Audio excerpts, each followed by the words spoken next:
Je suis très heureux d'être ici à Toulouse, sur le site de Liebherr, qui est un grand sous-traitant de l'industrie aéronautique. Nous soutenons totalement l'industrie aéronautique.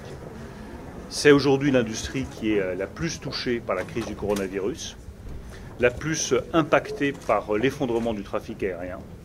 C'est une industrie qui représente plus de 300 000 emplois directs dans notre pays. C'est une industrie qui fait partie de notre culture. L'aéronautique fait partie de la culture française. Et c'est une industrie où les technologies de pointe sont parmi les meilleures au monde, si ce n'est les meilleures au monde. Donc nous devons tout faire et nous ferons tout pour sauver notre industrie aéronautique. Nous le faisons d'abord avec des mesures d'urgence que vous connaissez, c'est les prêts garantis par l'État, c'est les mesures de chômage partiel. Elles seront maintenues aussi longtemps que ce sera nécessaire pour l'industrie aéronautique.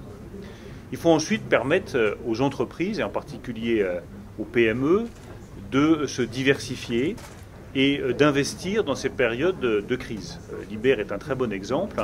Liebherr va rapatrier un certain nombre de productions des États-Unis ici en France, avec des dispositifs très innovants. Ils le font parce que l'État, dans le cadre du plan de relance, apporte un soutien financier.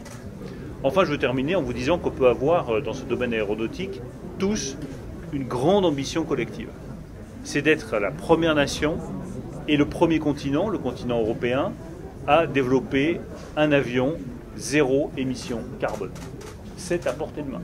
Je suis convaincu que l'Europe aujourd'hui et la France peuvent être le premier continent et la première nation à développer un avion zéro carbone, fonctionnant avec des dispositifs électriques sur les systèmes de navigation et sur la carlingue, et avec une propulsion électrique grâce à l'hydrogène sur lequel nous avons aussi beaucoup investi, et grâce aux piles à combustible. Donc on peut se fixer cette ambition-là d'ici 10 à 15 ans, d'ici 2035 ou peut-être un peu au-delà, d'avoir le premier avion à hydrogène, zéro émission carbone, fabriqué en France et en Europe, pour montrer que l'industrie aéronautique peut sortir plus forte de cette crise qui est la plus importante pour elle de ces 50 dernières années. Non, mais le ministre a amené des ouvertures sur encore les points à améliorer sur le secteur de l'aéronautique.